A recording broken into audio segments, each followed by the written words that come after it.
Hello, everyone. Welcome to episode 67 of ZK Live. Tonight we have Kieran and Jody from NYC Fine Finishes, a couple of fine Irishmen who do some really high quality painting work in the New York City area. Here we go. Hello there. Good to see you. You too. Long time no see. Been a while. Yeah. Well, welcome to ZK Live. Here. This is a safe place. I just want to let you know they're in a safe place. We're having the tea, as you can see. Irish tea, is that what you call whiskey? That's what that is. It is. You couldn't spray this through a Kremlin, I'm afraid. Well, I have a magic sprayer that's I know everything. Bananas and everything into that one. I like that one. Yes, we have a whole host of insane things that are getting ready to come out of that sprayer. I had a couple of glasses of wine the other night. I'm looking to put bananas in it. I said, I don't know what they're doing up in Rhode Island. Trying to no. So you guys, you're partners in a painting company. Let's start with what does your company look like today? Just broad strokes, and then let's go back to the beginning after that. Well, I mean, realistically, what has happened over the past 2 years since we joined forces together and started 3 years, started a new company is it has catapulted us, I don't know how, just into a completely different sphere of clients, decorators, architects, and the fact that we were lucky enough to be able to spot a place in the market, and it being New York City, and being able to come up with the name that addressed and attached directly to that has been huge, without a shadow of a doubt. It hasn't stopped, and it's just getting more and more. We're very fortunate. Tremendous. So what does the company look like today? Well, we're at 10 guys, and then there's me and Kieran. We're looking for 2 more really good painters. We have an apprenticeship program which we implemented, and unfortunately for Kieran, all his boys are in that stage. We have them all in there, but it's worked out very well for us. And again, we're looking for 2 good guys, which is difficult to find, unfortunately. But we're growing. We're lucky enough. Kieran had a very good business before he and I got together. So had I. And the transition over from Finglas and Cassidy to NYC Fine Finishes, it wasn't a big jump for us. It was just the right thing at the right time. We went up and got certified by John as a company.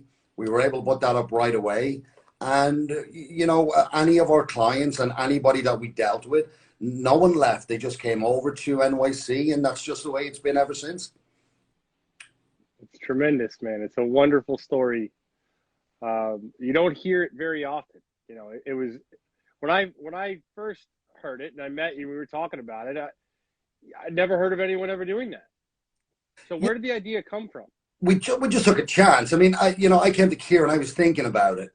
And because we were in a market that was saturated with good painters, a lot of the guys who worked for me and some that worked for Kieran went out and did their own thing. So we had noticed some of those smaller companies coming up behind us, not so much in New York, but in particular in Westchester, in the Greenwich market, and those smaller companies. One day I went to bid a job and I didn't get it. My numbers were too high. They said it was great. Found out it was a guy who used to work for me, got it. So, the idea started to stew in my mind as to, I got to do something different. We got to do something different. And it happened that we got a fairly substantial size high gloss job at the time in Manhattan. It was that, high gloss 2-story wall thing, which we ended up brushing, and we were happy with that. But a huge learning curve for me. But somebody had told me, do you know Kieran Cassidy? Have you met Kieran? And funny enough, 2 Irish guys who live literally 5 or 6 miles from each other. I never knew Kieran at all. I mean, absolutely no interaction with this man whatsoever. All right with him. Yeah, we would know each other. So his work was all in the city. Mine was all up here for many, many years. So I asked him, could I come and look at a job he was on? He was doing a fifth apart. Park Avenue is the job John Shearer came down and interviewed me on when I did Cassidy painting. And I went in there and looked at him, and he was set up, and he'd sprayers, and he did. And I says, I'm going to drown in the river unless I think of something different. And you know the way you know you're just, okay, I'm too old to acquire these skills myself. It's just too far down the line for that. But what if I ask him if he'd like to do something together? And we toyed with the idea for a while. We talked about it. We went back and forth. And eventually we decided to do something. And that was the forming of NYC Fine Finishes. Yeah, and like all new businesses, there's a bumpy road at the beginning. You get to know each other and what you know. We both wanted different things out of it. I wanted to paint more and not sell. Jody wanted to sell more and not paint. So you know, that's kind of the way the company's evolved. I continue to do what I love to do. Paint like crazy. I paint every day. I just came from the shop, you know, literally 45 minutes ago. You know, I sprayed 55 doors. You know, I was in the city. I set up 2 jobs today, came back up and went to the shop, and I sprayed all day. I sprayed all weekend. I mean, I like to work. I like to train guys to work, which is what I'm doing. And, you know, they're all pretty adept at all levels of spraying, you know, the guys that spray. But we found that that we both like doing different things, and we're both good. I can't do Jody's job, not in a million years. And dare not you give me his job, because so it worked out well. I mean, a couple of people have said, you know, you and Kieran Cassidy knew, I would have never seen it. I said, just for me either, but it was the only choice. He had all this, he had all the expertise and skill set. I looked at the job he was doing. It would have taken me 5 years to even get close to where he was. And, you know, he was running a small operation. I was running a small operation. I said, look, why don't we give it a shot? I mean, the worst case scenario, it doesn't work, you go back to do what you're doing. And we were lucky that we just hit the ground just at the right time, you know, before COVID, before all of that stuff.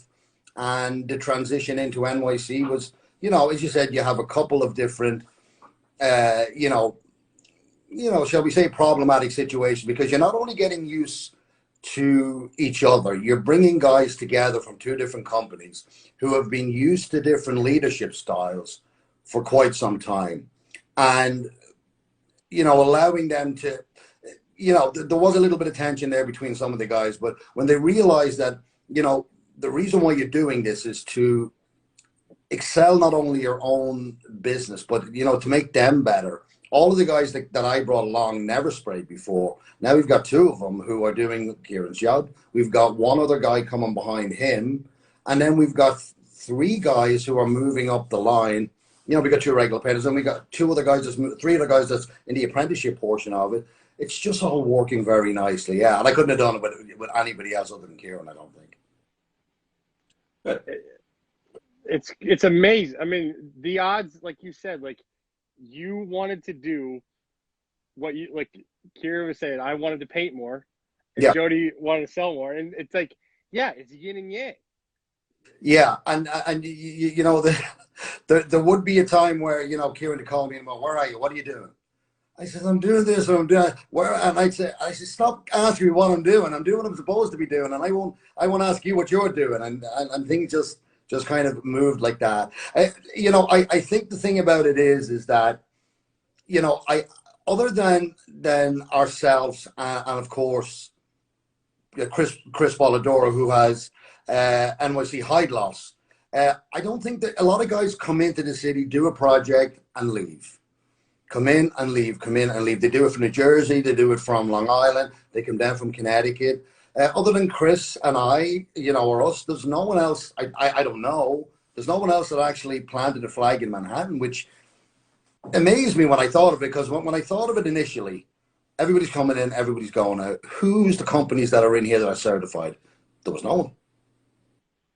A lot of guys around the area in Westchester, Connecticut, and Long Island, but there was nobody in New York, absolutely no one. And when he and I talked about that, we were lucky enough to be able to come up with this name, and, you know, and just run with that, and it just worked out. just work out.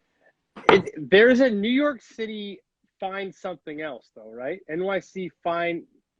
I heard it this week. I was talking to a guy from New York City, and he said, and I went, "That's not their name," but it was very close. Yeah, there's a fine finishing, something fine finishing. I think it's ing or something like that. I don't know. I think it's far enough away. They're plasterers. They do plaster work. Yeah, I think they're fine. Exactly. I think I heard that before because somebody had said it to me. He says, "You're not the guys that do the plastering, right?" I said, "No, we offer that as a service, but you're not NY finishes." And I said, "No, they're plaster." Yeah. I haven't looked them up. I really should. It's a brilliant name. Yeah, it's a beautiful name. The logo's awesome. It speaks to what you're doing.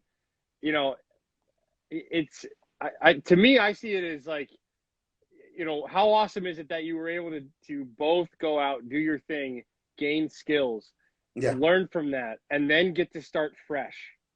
Rarely do you get to do that.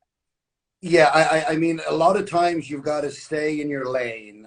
You know, you've put in 20 years, you've put in 25 years. Kieran's, 35 years, and you say, all right, this is where we are. Make the best of it. Yeah. Like I never had a shop, Zach. I never had. I was able to spray at a shop. Always had to spray everything on site and make it work. Very limiting, as you know, not to have a shop. Now we have a shop, and we're in 2 years. Even though we double the size of the shop, we're starting to outgrow it. Yeah. It's just, we're at that stage where we're like, there's so much stuff coming in, don't know where to put it all. You need square footage, we're limited with square footage. So that's one of the next things we'll be starting to look at is getting a bigger space. Yeah, we're talking to our landlord. He had me in a huge space years ago on my own because he had no other smaller spaces. And when he got the small kind of garage space that we're in now, I was in there on my own, and that was fine. And then they allowed us to put another floor on it, put 2 floors on it. And even now, that was great a year and change ago. But even now, it's not big enough. And briefly spoke to him the other day. That big space that he had that we were in, which is huge, is empty. He didn't mention it to me because he mentioned it because he's looking for us to see if we can get in there. There's a little. I think we're not there yet, but because if we went in there, we'd put a booth in it. There's definitely no doubt. Now that's the thought of it. So I think maybe another 6 months, maybe we might be able to get something like that. We'll see how this year goes. We'll see how the rhythm goes. Now, you mentioned, I seen somebody asked, how did you get your client base? We both had established client bases coming in. I've been doing this, Zach, almost 35 years. I started. You look 35 years old, though. So how does that add up? Nice one. Nice one. He's going to hold you to that the next time he sees you. Yeah. I'm kids your age. I started painting in 85, 86 is when I started painting. And I never. Yeah, when I was born. So never right on. Worked for a painter in my life. I started painting closets in the old FBI building in Manhattan when they were converting them to condos back in the early 80s. And I was a porter in a building. That was how I started painting. And just one day I said, I need to do something where I'm working for myself. I was, one of those immigrants that came into this country. You're an immigrant? I came in legally on a J1 visa from Ireland when I was at college, and fell in love with the place and never wanted to go back. Went back, finished my education, but came back and got married at a young age. I got married at 25, and I think a year after I got married, or thereabouts, I started Cassidy Painting. Cassidy Painting went through a bunch of different names. One of the things I didn't know about business is you need to establish a name and keep it. I kept changing the name and changing the phone numbers. So I hadn't a clue what I was doing because I had there was nobody to teach me. I didn't know how to. I knew nothing about painting. I literally used to read paint cans and sit for hours in the store just reading labels and just absorbing the information. That's how I started to learn about painting. I'd watch and learn. I'd watch and learn. I'd watch the commercial painters come in. I was fascinated when I seen them first, how quickly they could roll out an empty apartment. It blew my mind. Little did I know I was going to end up where I am today. But, well, you know, I went, I got such an interest in it that I started going to the finishing school with Nina Brazo and her husband, who were conservators at the Museum of Modern Art. They had a finishing school back in the 90s out in Long Island, and they taught all the old world crafts that Jessica Aldred probably would know what I'm talking about. So I learned how to do crotch mahogany with black asphaltum and all the wood graining and zebra wood and rosewood. I did gilding, I did glazing, and it was big back then, and I was able to get really big jobs coming right out. Like you're thirsty, you had that energy, and people read that energy in you when you're out there as a young person. And I got these great, I did 14-foot walls down in Center Street in this ornate building all the way down in the middle of Lower Manhattan. I glazed, and my wife helped me to glaze 14-foot walls with I can't remember, maybe it was a plastic roll or something back then. I remember all the challenges I had. I painted, I painted one of those cruise ships, Spirit of New York. There was a 3-story cruise ship in January that sunk, by the way. When Dinkins was mayor in New York City. Long before your time, but some people will know this stuff. And I had guys like that. We were spraying a 2-part epoxy in the middle of March because you could spray it down to like 20 degrees. And I had guys in dinghies in the water, and we'd move all the furniture to one side of the boat and tilt the boat out of the water so we could scrub that part of it was in the water with acetone and lacquer to clean it, and then we sprayed it. I mean, the stuff I did when I was young was just... and for pennies, too. You did it all for pennies, I'm sure. Yeah, I didn't get rich. No, I was just, you couldn't do any of that stuff now in New York. I mean... I didn't know what I was doing originally, and 2 years after I started, I had 22 guys working for me. 2 years. I should have had stock in Advil because I sucked up so much of it. Because, but it was all part of the learning curve. Full page ads in the yellow pages when the yellow pages were the thing many moons ago. Now it's different. Now you got Instagram. Yeah. Yeah, and you mentioned that to us a while ago. And when you mentioned that to us, I think within 6 months, not even, maybe, is it 5 months? We've started to really see a big impact with Instagram. We've tripled our followers in 6 months. And we will be talking to you about how we do better at that, because I heard you have we have a class coming up the first week of March. Yeah, first week of March. And it will change your game. So, have you gotten work from Instagram yet? Yes. Yeah, and we're getting a lot of people calling. We get a lot of, decorators that follow us. We're getting their, people calling. We're getting, we do get, some homeowners calling about things, but we have to try and make sure that we're not running all over the place, chasing, jobs or leads that are not going to come in. So, we'll have a conversation with somebody. If I determine that it's a viable lead, I'll go and I'll take a look at it, and we'll do a proposal for it. If not, we're getting designers who now are sending us blueprints, drawings, measurements of rooms, and they want a bunch of different things. Excuse me. Done there, but definitely a lot of traffic on the Instagram, more so than we had ever seen before. Well, we will fundamentally change that. You set your base, which is so key with Instagram. It's like, I don't care how great your first 30 posts are, they won't do anything. You'll never hit it unless you're like a famous person already. The first 30 posts are just to prove that you're a real entity. But yeah, with the strategy of a few things, I think you're going to see a big change. Everything I do is through Instagram now, and I talked to a client today, and we're on the phone talking about a gloss project. Should we spray it? Should we brush it? Oh, go to my Instagram. Scroll down to this. See the apples? It's one post past the apples. And now we're looking at the same thing together, far away, right? Yeah. And she sees what I see, and I can talk to her about it. And there's so much more context, and I don't even have to go out and see it. Yeah, and you know what? I was down on a job today that we're going to take over from another painter. They attempted to do high gloss in a apartment down in Chinatown, and just did a really bad job. And she's very upset. And I said, I'm going to come down and take a look at it, but do me a favor, go on our Instagram and scroll down to see the bar, see it's in the black gloss. And so she's seen it. By the time I got there, we already had the job.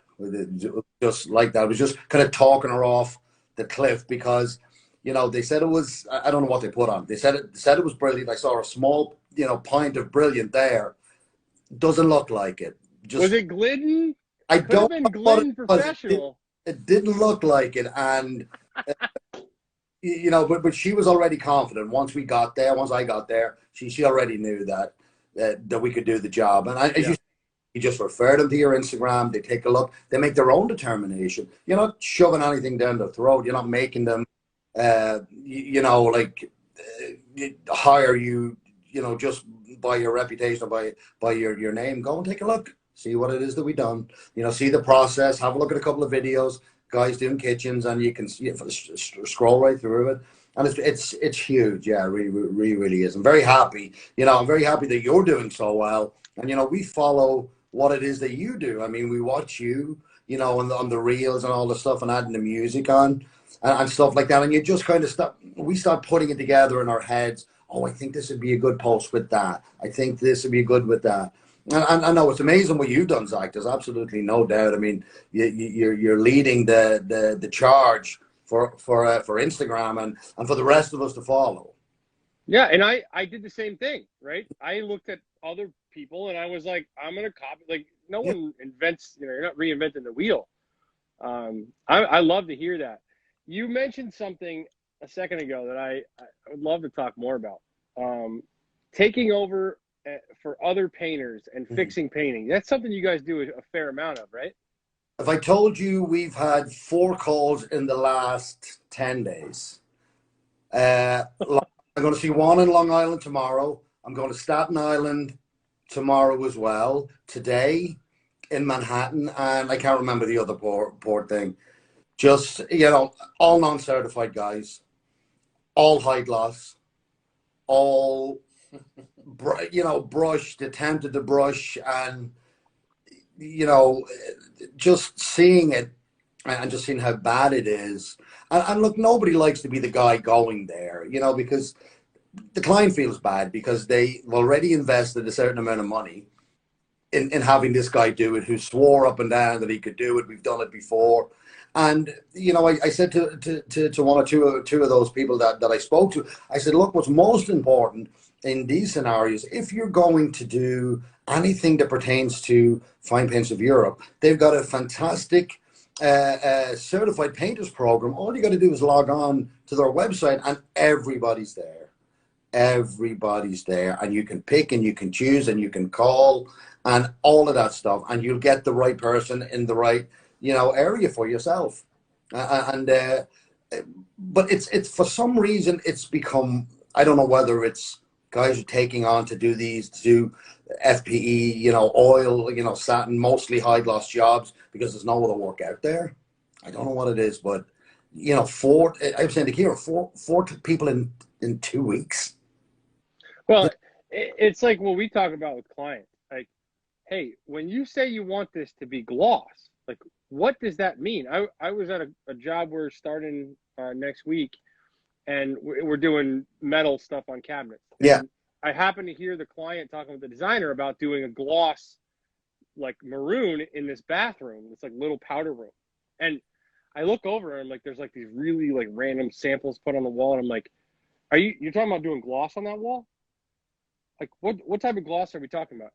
Because there's one type of gloss, which is taking a gallon of paint that would have been like matte paint, Yep. and applying it a gallon of gloss the same way you would have done matte paint, right? That's gloss paint, to be fair, right? But then there's doing what we do and what you guys are doing. That's a whole nother level of it's gloss paint still, but we didn't just switch out the gallon. Yeah. It's every other thing too. And, you know, I think it's a tough market because I would imagine every single one of those clients got the deal of a lifetime, right? Yeah, they did, because look, you know, the price was very low. Yeah, it was. Well, like, you know, I haven't done most of them. I'm going to do them before the end of the week. But by me going there, by them seeing me, you know, there's all, you know, it's not just giving them a number across the phone. It's you're part of the fine paints community. You're one of the certified painters. You're coming out to see what the problem is, and while you're out there, you can address the issues that they're having and why they had them, and you're kind of talking them through it. So you're selling the job, you know. You know, I'd be surprised if I didn't get all of them. But I wanted to talk briefly before I forget about it. Yeah. We did a library on Fifth Avenue. Guy called me. He had a lot of the language down for fine paint stuff and yada, yada, yada. And he said, will you come and take a look at the library? So I want you to do it. I go in. The whole apartment's been painted. It's, you know, it's a really nice apartment on Fifth. And he's a young guy. And the library is all... What did you say it was? It's probably maple. It's maple panels with white oak, you know, decorative moldings and stuff like that. There's mixed woods, is what I heard from looking at the videos. I don't go on estimates, Zach. Rarely, only if they're very complicated. Jody does that constantly, and you know we do WhatsApp videos, and then I look at the videos if he needs a backup. But most, you know, 85% of the time. But I go anyway to look at the library, right. And I said, we're going to need to skim it, you know, skim the panels. And he said, well, why? I said, because we're doing high gloss. I said, we're really looking for that really good flat, you know, 98 sheen. I said, oh, it has to be smooth before we go anywhere. Yeah, you know, look, you know, I'm talking to one or two other people. I said, that's fine. I said, this is how we would do it. I said, you have to understand, if you know, if we take the project and we do the project, it has to come out looking great. I says, you know, it's not about you willing to settle for it looking okay. It's our reputation that is on the line, and that's what it is. So I tell you what I'll do. I go back. I'll give you the price to paint it, and I'll give you the skim coat price on the side. I said, if I find that we're in it and we don't need 4 coats of, you know, Swedish putty or whatever we're using, I said, we'll give you credit for it. So we leave it at that. And he calls me back and he says, yeah, I got a couple of questions. You know, as I said, I was talking to somebody else and he said, you don't need to do this. He said, you don't need to do that. And I said, look, I said 2 things. First of all, do yourself a favor, because I'm not trying to sell you a job. I said, I'm trying to help you here. Go to the FPE website and see if this guy is certified. Oh, no, he said, I said, do your homework, go and see if he's certified. It'll take you 5 minutes. I says, if you decide to hire him anyway, make sure he's carrying an umbrella policy. I said, what's that for? Well, you know, and a good liability policy, because it's going to cost you twice as much when you call me to come in and fix this job. I said, there's only two or three people you can call. I said, it's either me, it's Shoreline Painting, and I think that's it. That's the only people that you can call that'll come in and fix it. And he said, well, what do you mean fix it? I said, if he does not skim this out, I said, the grain's not going to be filled. You're not going to be happy. They're not going to run negative air. It's going to be full of crap. And you're calling me at twice the price. We got the job.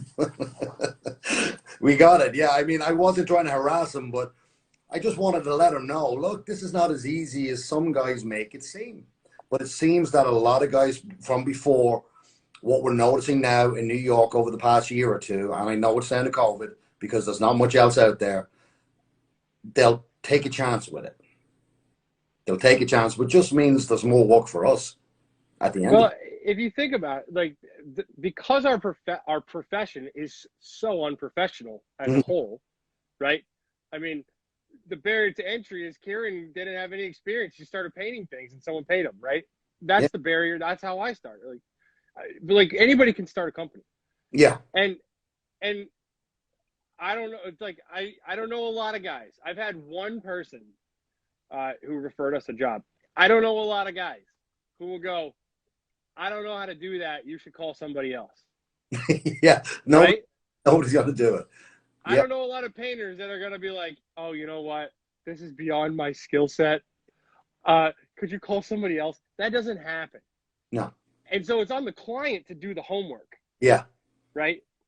But if the clients aren't educated, what do they know? That's just called high gloss. They saw it in somebody's house. They liked it. They don't know what went into it. Or they saw it in some designer's post and it's all flash and, you know, there's flowers and there's cushions and it's just, it's the whole thing. Getting there, Jesus Christ, they have no idea. No. You talk someone through it. We had a situation where I talked a designer through it. High gloss. It was on the phone, luckily enough. But I said, have you done this before? No, we're going to do the ceiling and the foyer. We're going to do this. We're going to do that. And we're thinking about if we don't do the ceiling, we'll do the walls. I said, well, what are you going to use on the walls? Oh, you know, will you spend more on the walls? We do the high gloss on the ceiling. I said, you do realize that FPE carry a full line of paints? She didn't know that. She thought it was the shiny paint. That was it.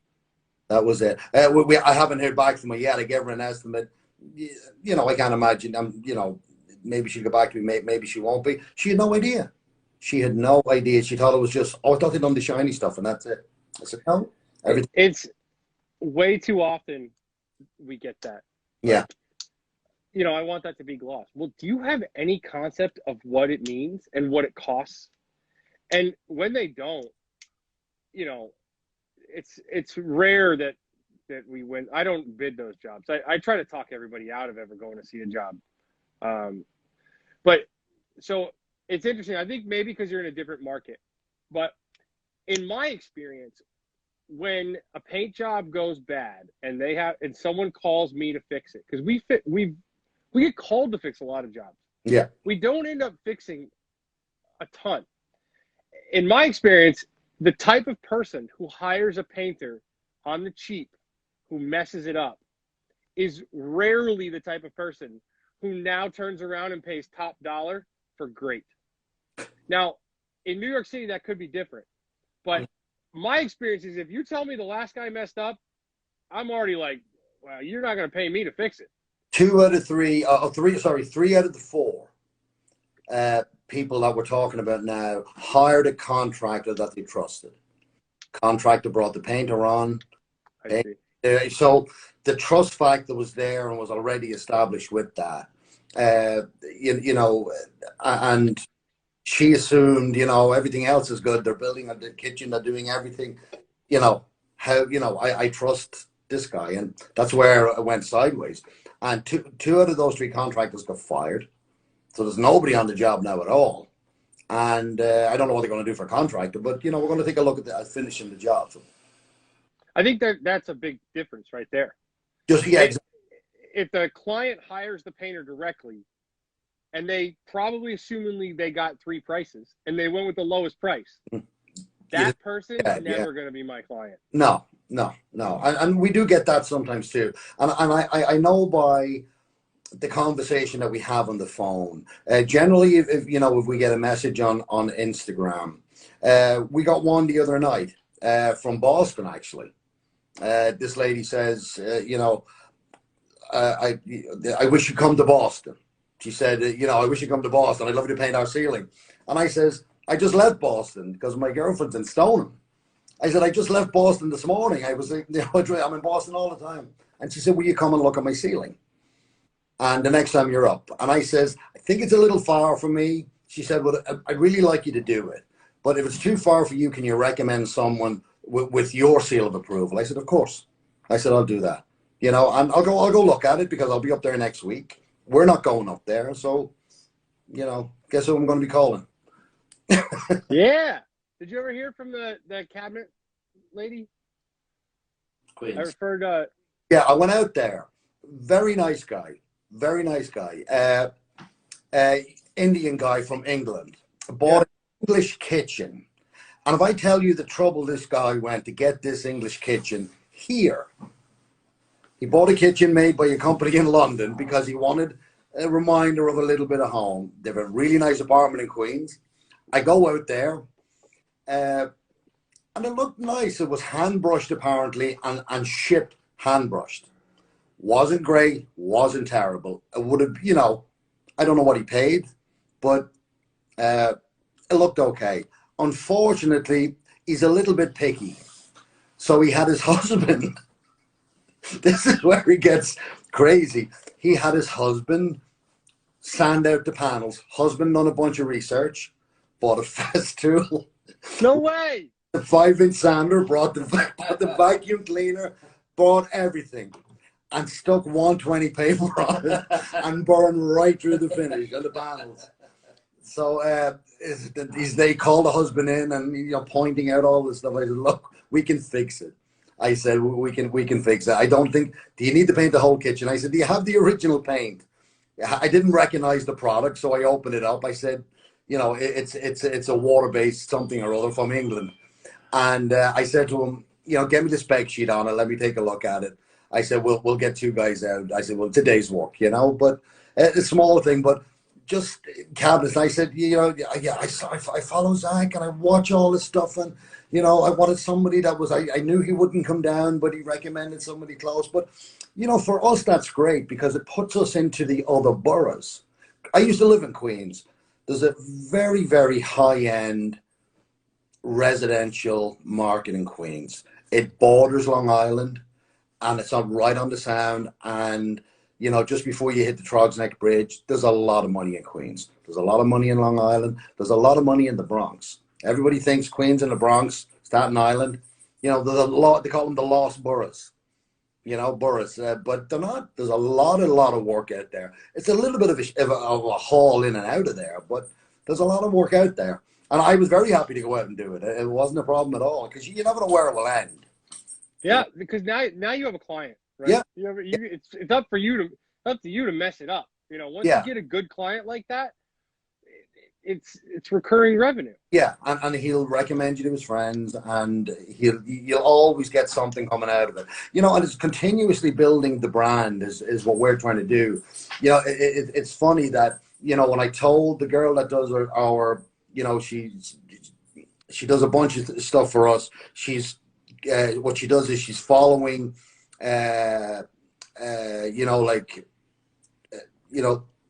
press leads for us now. She's coming up with some stuff that we may like. She sent me a thing the other day, but it didn't pertain to anything we do, and it wasn't really about painting. It was about sealing up your windows for the winter or something like that. But she's doing that to me, but for us now. But what she had said to me before when she saw the logo and I asked her to write some copy for it, she says, we're trying to get this business off the ground. She said, you have to stop thinking like that.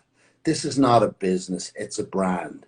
If you think of it as a brand, she said, you'll think of it completely differently because you're building a brand. She made a couple of, you look at a pair of Nike sneakers and you see the little, tick that's on it. Everybody knows what it is.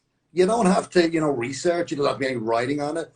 That's a brand. And that's how you build a brand and, brand recognition. Which is where our logo came from, which is what I really wanted, something that set us apart from all the other companies out there. We wanted something where, you may say the other guys, has a similar name, but if he's driving down the street and you see this big logo on the side of the truck, you don't need to know. You're going to recognize that logo. That's what I see. This logo. I can't wait till you guys come to the social media marketing class. Yeah, no, looking forward to that. Oh my God. It's rocket fuel for branding. I was on the corner of 5th and 73rd with Leicester 2 weeks ago, whatever it was.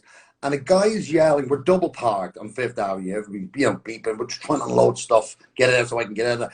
The guy's yelling, can I take a picture? I said, I look behind me because I think he's talking to somebody behind me. And he's waving at us on the street.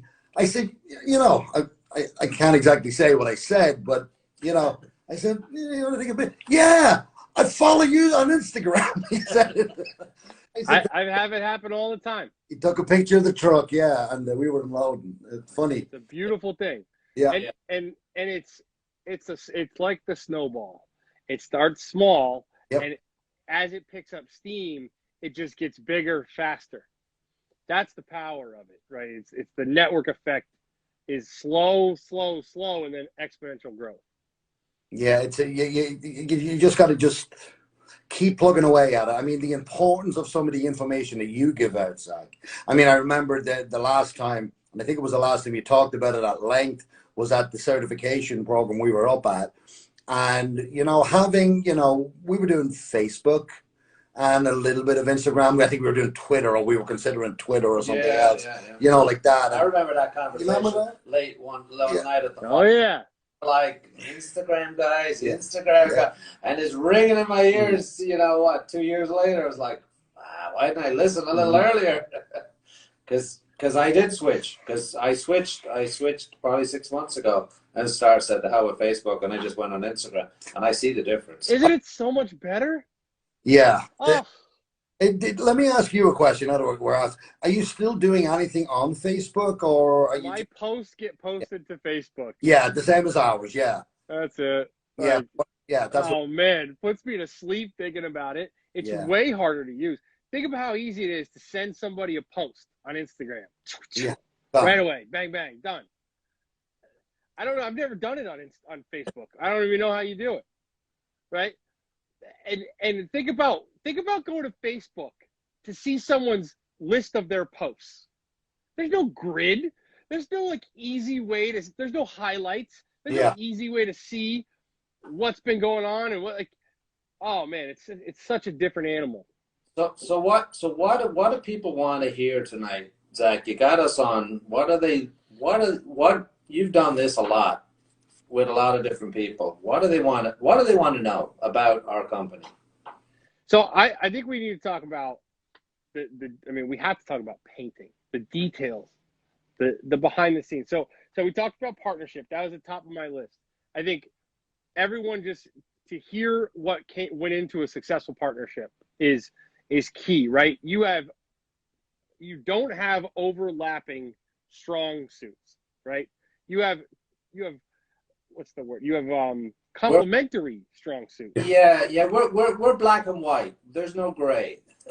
I love it. Pretty much, and it's a great working relationship. But I gotta say that there has to be 100% trust and transparency for a partnership to work. That's the key element that makes. Which is why I say the first couple of months you get to know each other. You don't know the person, so you're feeling your way through this stuff. You want it to work, and if you want it to work, and you are honest, it will work. Communication. Yeah, communication. Kieran will say to me, "What are you doing tomorrow?" I don't know. I got a couple of things. Okay, if you're not doing anything, come in here and come in there and do this. I said, okay, and then I'll get a call from somebody. I'm going because I'm chasing the dollar, and that's it. I don't care what they're doing. And he says to Lester, he told me to be in here at 11 o'clock. And Lester says, I don't know why you keep doing this. You're driving yourself crazy. He's gone chasing money. You're not getting him in here. Yeah. I guarantee I've learned, it took me a while, Zach, to learn that you don't depend on Jody to run operations. Because like he said, he'll get a phone call, a contractor. There's an opportunity to go find more work. Something will come in, and he's just going where the work is. He's chasing work. That's his job. I'll tell you one example. There's a guy that we were involved in briefly, Irish contractor, involved with briefly at the construction of that column down on 432 Park, right? Yep. I'd known him, I'd seen him around. He does a lot of big work, but very, very low key. Called me here one afternoon last week, was it, or 2 weeks ago? It's only a week ago. Called me a week. He says, I got a problem. So what is it? He says, look, this happened before I knew you and Kieran. He said, we hired a guy to do the kitchen cabinets. Jeez, can you come down and look? And they're installed. Went down and looked. They had, I think they'd rolled on bin, had they, or something? They rolled on bin, and then they were trying to spray some sort of water-based lacquer undercoat or some crap. So I got him. He was on the way in the city. I said, where are you? So I'm going to wait in the shop. I said, swing by, reroute, swing by East Chest. I need you to look at this. He comes down and walks through. Yeah, this big, beautiful, big kitchen. And we came to a determination what we were going to do. And he said, look, Jody, I see, Kieran had left. He said, I don't want to pay a fortune. I really don't. I'm after paying. What's new? Yeah. I said, what do you have in it that you didn't pay him? He said, he told me a number. And I says, I'll refinish the cabinets for that. Oh, great. Thanks very much. And everything else. I said, now, what are you going to do for me? What do you mean, what am I going to do for you? I said, what are you going to do for me, Mike? I says, I don't know. What do you want? I said, I know you're one of the biggest GCs in New York City. I said, I know that. And I said, I know you've got your hand in every pie. I says, and you can make an introduction for me. I want you to make an introduction. Call up a big company here. I was in the office with him. Called her up, says to her, yeah, well, I'm looking to get a vendor approved. Who are they? NYC Fine Finishes. What category? Category A. And they told me that category A is the highest. They get all the finish work, really good finish work. And they sent in a bunch of paperwork, sent in this, sent in that. They sent us 2 bid packages already. So it's knowing where to make that connection and just be, being, I don't know whether it's because we're in New York, it's just knowing when the right time is to call that chip in. And that was the right time when we were in his kitchen doing him a solid. He did an amazing job down there. So I want to reiterate that point. What you just said is so beautiful and is so savvy and is not very common, in my opinion. Yeah, I mean, you did a favor for the contractor. You took it on the chin, right? Yeah. I think every painter in the country has done that 100 times, but I don't think very many contractors understand how to take that on that what you took on the chin and truly leverage it into success down the road. Too often, I think we go, I'm just going to take this on the chin and it'll work its way out in the wash. And in my experience, that has never been the case. There was a moment there. There was only one time I could ask that favor. One time. Yes, not after you finished it. Once you finished it, he forgot. Even if he did it for nothing, it wouldn't make one bit of difference. Yep. That time is right there and then. And he came through. And, because there's a certain market you can't get into here when it comes to painting. And it's not it's high-end stuff. It's just some of these big companies have a select amount of vendors, and that's who they use. That's who and there's no going out, so you get all the good work. The class A painters for vendors for this big company can do class B and C. They can do, commercial work all the way down if you want, but none of them can do the A grade stuff, and that's where the numbers are. And that's what it is. So, it worked out well. I think I'm savvy enough, I'm old enough, I'm at it long enough in New York to be able to recognize that when I see it, just that opportunity there to make that, do something for someone, not hit them over the head, but, ask them honestly, what are you going to do for me? How can you help me after I helped you? And and understanding what that is, yeah, how you're going to actually leverage that into a net positive ROI over time. And it's so much more, because I think I will speak for myself. I was a painter with low self-esteem for a long time, and I could barely look clients in the eyes, and I was just, and I'm just a lowly painter. And so I would oftentimes take it on the chin just because I thought that's what you had to do to eat, and I think too often we do that. I think we've all done that for most of our painting life. I know I did. I mean, I started dabbling. Remember, John brought that word up, the dabblers up at certification. I started dabbling with fine paints at least 18 years ago, maybe 20 years ago. No, actually, not. When did I paint? 1996 or 21, 96. No, I'd say 27 years ago, I started dabbling with fine paints. You're getting good now, though. Because 1996, I painted the interior trim when I did an addition to the house.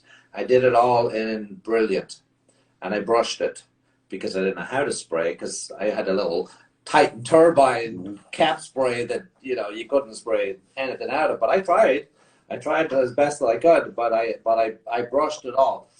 That trim still has the original gloss. I have not painted that in 1996. We're in 2021 already. That's how long. You were bringing that up the other day about one of Jessica Aldred's fireplaces and how good a fine paints product holds up over time. I have the same experience. That's why I used it. I wasn't certified back then. I just knew good paint when I came across it, and that was what I put in the house when I was a young fellow back in 1996, a little younger than I am now. Anyway, and it held up. It held up great. Is it time to redo it? Yeah, it's starting to oxidize a little bit over time, but durability, sheen, it has not changed in all that time. It is amazing paint. It's amazing paint. It is. It is. And I had, you know, what I wonder about you and your company is how you learn so quickly. Is it because because social media's allowed you to access more of the skill set out there today? Because there was nobody out there for me to question. I work for myself, never worked for anybody. There was nobody to turn around and talk to and go, how would you do this? When I was doing it, 20, 25 years ago, at that point, you either just had a knack and you figure things out as you went. Today, it's a little different. You can jump on and have You can come to ZK Finishing School. I didn't say I didn't know today. I just said I asked you the question. So yeah, I would say it's a combination of things. I think I have the same thing that you have, Kieran, that made you start painting and obsess and watch and be like, oh my gosh, like that's, I think, a thing you either have or you don't have, right? I love painting. I love the craft behind it. And I was constantly trying to get better and being held back by my bosses saying, hurry up. We're not getting paid to make it that nice. Keep moving. Right? So I had that. I heard that before. And then there was online forums. So I was when I first started, doing this, and there was the online forums, painttalk.com. And I've spent more hours on painttalk.com than I have on Instagram, I can tell you that. And I read everything, and I never contributed, and I just read and I read and I read, and I would practice, and and I was always just trying to get better. And then Fine Paints of Europe came around, and I went to certification and had my mind blown. I never met people who were doing this type of work. I didn't even really use the paint. And but I was obsessed with craftsmanship. So my dealer was like, this is the guy. He just doesn't have a body of work yet, but he's a psycho, and he won't stop talking about paint crap with me every single day for hours. And so I think it was a combination of I had a huge burning desire to learn, and was just on the beginning of information being open. I bought all these old books, these old painting books. I bought them all back in the day. Stuff too I've read over the years. And you read them and you're like, oh my God, like there's more. And then I met the FPE community, and it flipped everything on its head. And then Instagram happened, and yeah, you can, if you want it, you can get the skills so much faster than ever before. Right. Well, that I've seen from your finishing school, from the guys that are coming out. I've watched some of the guys that have gone up there and are starting to see what they're putting out, and they've really latched on, at least on a small scale, figuring out they can produce, nice doors. And it's great that there's an opportunity to do that now. I mean, there was nothing, before. And just like us, you found a niche for something that, you would happily be willing to share with others that were so, enthusiastic and, psycho about your craft. And you realize you've got the opportunity, you've got a forum, you've got the base, why not share it? And it'll make them better painters no matter what. No matter what. Yeah. And I'm building a school that I would have died to go to. Yeah. That's all it is. But you say you love painting, but I think you love teaching more, because you seem to be growing more on sharing information than doing what I'm doing, getting into the shop and painting. You seem to be moving away from the hands-on. You enjoy the other side of it. Now, I love it. I also pretty quickly realized I could only do so much with my two hands. and I'm a incredibly ambitious person that wants to do lots of good in the world, and like, and so for me it was like the scalability of my hands versus the teaching. And so I've slowly been trying to retrain myself to not go do the painting myself, but to teach. And it was painful for a long time. It still is. You know, you tell me you painted 50 doors today, I'm like, oh my God, I'm so jealous. Right. But I've made it like my guys not know now, like I will do anything in my power not to pick up the paintbrush or the spray gun now. Now I'm trying to facilitate greatness in other people. And you know, and that's another skill too. Yeah. Is leadership in your company, knowing where to lead from, knowing how to lead, knowing how to be perceived by your men as what your place in the company is. I mean, we operate on a command structure. It's the only thing I ever knew. I never went to college. I never went to high school. I forged my birth certificate at 15 and I joined the army. I was in the Middle East at 17 and I'd done 9 years of that. I have no education whatsoever other than the command structure. And when Kieran and I discussed it and how it was we were going to do this, I said, I think it's very simple. We just implement the command structure and everybody knows where they are in that chain of command. It goes down. There's he and I, there's Lester, there's Gil, there's Felipe, there's John, and then there's the guys that are underneath them. And that's how the instruction goes down the chain of command. There's a problem, it comes up the chain of command. And that's the way we've decided to do it. And it's worked for us. For us, it's just so simple. And if you come in, you find your place in the chain of command, and that's how you move forward. And there's great opportunity for promotion in that chain. And it's very simply that if you can do better, if you're you can get promoted through the chain quicker if you're better than other guys. So there's an incentive there for everybody to do the best that they can for the company and for themselves. And as I said originally, there was a time when we brought the two companies together where there was friction. There was two different, leadership skill sets. And, but once they saw, unfortunately it came down to one or two very heavy conversations where it was, look, this is what we're doing. We want everybody to stay, but if this is not for you, we understand. And that came down to one or two guys. But, when they realized what we were trying to do, and now they're our most productive guys. Yeah, I'm a big believer in systems, very much like you, Zach. I like systems, and they brought up a thought. You guys work a lot outside the city, right? So you had a trip to Boston. How do you find the challenges working in Boston versus working in suburbia, Rhode Island? Because I don't know what I assume Rhode Island's similar to Westchester. You get up, you drive to the job, you park your truck, and you just go to work. It's nice. Yeah, it is. It's been a whole new set of hurdles, right? Dealing with commuting. I mean, that's a whole. Oh man, if I could not have to deal with commuting, it'd be a beautiful thing. But you have to go where the projects are, and Right. then they have to be able to. If your job start to pull you closer to Boston, will you chase that market, or are you going to try to keep it in Rhode Island? Oh no, I was talking today with Carney. We're going to have we'll have an office in Boston in the next 5 years for sure.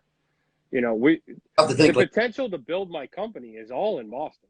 Like, yeah, I can scale this thing. We are working this next year as I bring her on as operations manager to really implement this stuff.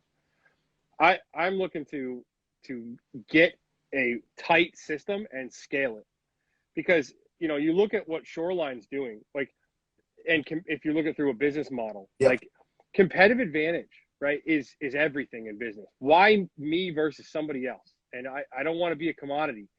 And if you can do a project the way they can and put 20 guys on it that are high skill, there's a huge market for that. And you've had a lot of. You've been lucky that way that Chris has come and worked on a bunch of you get to see a hands-on how it changes, and I know you're looking at, And that's a great leadership model, Chris, and his guys. You know, because they you know they love him, and I mean you cannot get guys to turn out that amount of work at such a high quality if they don't love what they do or who they work for. You can't get it. You just can't get it. So I mean, great respect to him for building that model. It's a great model because, as you said, you can get 20 guys, put them in a truck, and they can be in Boston in 2 hours. And you guys can't compete with that. No. I can't compete with that. And I can't do it in a year. I couldn't never in 2 years with $100K in the bank. I still couldn't get there. Right. And that is competitive advantage. Yeah. That is a beautiful thing to have a moat around you. That's like, I'm good. And you can't just buy a tool tomorrow and be as good as me. You know, there is this moat that real competitive advantage builds. And, you know, I entertain that idea often. But it's down the road, and right now we need to get our 7 to 10 person team running like a Swiss watch. Because it's funny, Kieran just said that he loves systems. Well, I've done a great job of pretending to everybody then, because I am not good at the organized part, right? I'm not good at the systems part. I thrive on chaos. I thrive on changing up now. Oh, something new happened. Like, that's what gets me going, right? Yeah. But that does not get my team and the type of human being that's great at high level painting is not that type of person. That's an employee. Those guys want steady, predictable, know what's happening. Nothing's new and crazy. So I've been slowly shifting my personality, and now I'm hiring Carney to fill in that gap. Yeah. Because, I have a huge weakness there. And if I don't fill it, I could work hard to get it a little bit better. But I'd rather hire someone who's a 10 in that category so that we can get really systematized. To be profitable in New York City, Zach, you have to be organized. As you said, traffic, work hours, the building opens at 9, 3:30, they want you out of there. Guys are still want their lunchtime. You've got to get stuff in, you got to get it out. You've got to be on top of your game. Productivity out of those jobs. If you saw how inefficient my company was, if anybody did, I don't pretend to be. I can sell jobs for a lot of money. That's my superpower. Getting jobs done effectively, that's not my superpower. That's Carney's, and that's my leads. And they're driving that, right? They're driving efficiency. Because they're vested in your company. That's the thing. We are all pulling in one direction. And that's the thing about it. And unfortunately, sometimes you realize that 9 of the 10 guys are pulling in that same direction, one is not. Yes. And you have to be willing to look at that effectively. And we had that issue, unfortunately, a while back. Kieran brought it to my attention. We have a conversation about it. And, I had the conversation with the guy, and still nothing changed. And unfortunately, we had to invite him to leave. Yeah. Unfortunately. What are you talking about? Unfortunately. Unfortunately. Hey, see you later, buddy. Hey, man.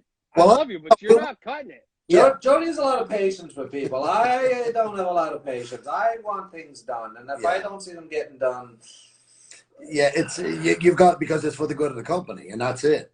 And for me, company culture is everything, and no one's bigger than it. Yeah, and if you allow that stone to stay in your shoe, that's just a bad choice. I like the guys to dress professionally. I like to change up the uniforms. If you notice, we're always having a different color. Same logo, because I brought back the brand recognition. It's the logo that gives you the brand recognition. I used to, when I had Cassidy, used to be red shirt because I just figured it stood out, which it did. But it was too bright for Jody. Jody doesn't like. He's coming around. The bright colors.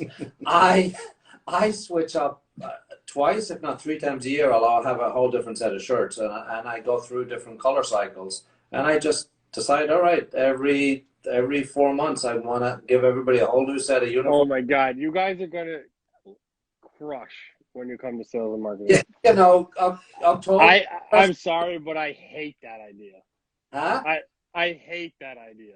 Yeah, well, Changing I've been doing it because logo and color. Your logo comes with the colors. Yeah. That this is a brand guide, and it has to be only put out with these colors on it.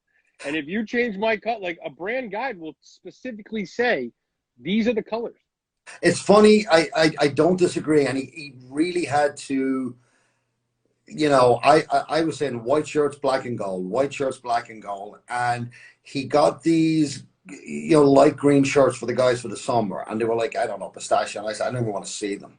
So I roll up to the job today, and as I'm getting there, they're all outside and they're getting ready to go back in, and I just stopped the truck and I'm down the road a little bit. I'm looking, and I said, I like those shirts. The logo was black. There was no gold, so it was just black on whatever color shirt it was. And, you know, it worked for me. I liked it. You know, and there's something about it too when you change the colors of those shirts. You know, it revitalizes the guy. See, that's what I'm doing. It just gives them a new energy. The new shirts, they feel, you know, dressed again. It cleans them up. You know, they're not the same old. They're like, oh, what's next? You know, like what color is he gonna? Sometimes they like the color, sometimes they don't. Too bad. You know, I'm going to pick the color and that's it. Like purple is the color the guys are wearing now, which is why I've got a purple polo on. It's not this bright, but it's a lavender type, you know. Next one's going to be yellow. You know, I've already bought those and they're coming up soon as the weather, we get spring in the air and get a little vibrancy. I'll brighten it up again. Learn that the dark colors don't work great, especially if you're going to be outside because they absorb the heat. So lighter colors, so anything with black in it, you know, black solid or already dark color. If you're doing an exterior, you get hot. You get hot in the summer. Yeah. So. Yeah, I mean, I honestly don't mind it. I mean, I think the guys do like it. I just wear the black all the time. Jody's afraid of color. Yeah. He just won't say it. I'm going to say it. He's afraid of color. He likes. Yeah. Don't. I thought this was supposed to be a non-confrontational forum. You told me it was. I know. It's a safe space. It's a safe space. All right, so let's go back to something that you touched on a minute ago that I want to go way deeper on because I'm personally intrigued. Working in the city, there's a lot of people on here right now who probably have never worked in a major city, especially not in the types of high rises. And let's go over all of the crazy things that you have to go through to do a penthouse apartment on Fifth Avenue versus being in Westchester where you drive up, park in the driveway, and you can run to Home Depot if you want to. All right. Well, Jody will tell you it costs us a fortune in insurance. The amount of additional insurance umbrellas that you have to carry to go into the. Go ahead if you want to jump in. Oh, sorry. First thing you have to realize, working in a building in Manhattan, first of all, you got to find out who runs the building. It doesn't matter who your client is, doesn't matter who the decorator is. You're not going to see them until you get up to that apartment. You got to find out how the building operates. And the only way you're going to do that is to go to that building if you've never worked there. You go to that building, you introduce yourself, you go downstairs, you find out, you know, who runs the security, or how do I get to know the people that are operating the building? You know, you do your insurances and everything else. Now, first of all, it was bad enough pre-COVID getting into some of these buildings. I mean, general liability, workman's comp, you know, auto, they were fine. Then it was a 1 million umbrella. Now we're up to 5. We're looking at a project in a building that's going to be 7. So the insurance keep going up. Plus, there's non-disclosures because people that live in the building, you know, some of them, you know, do different things they don't want to be. There's non-disclosures. There's the EPA stuff that you need for some buildings. There's more than that. There's the COVID. Don't you have to walk around with giant wads of cash and gift cards? Well, yeah. So Jody, hang on a minute. Go ahead. Because I know you're missing. You know, we're on a forum here. I want to make sure we understand that. Let's just say hypothetically, like in another city, that in a place you used to work, this used to happen, right? None of this happens today. anything going forward, for the record. I heard on from another guy who told me this before, that as I said, it doesn't matter who your client is, doesn't matter who your decorator is, it doesn't matter what has the influence, it's who runs the building. Super runs the building, or the management company runs the building. Whoever's the management company represented that's in the building has to make sure that you understand how important it is for him to be there. But Zach, I'm going to jump in here. There's different buildings in the city. There's your old brownstones. There's your 16 to 20 story building.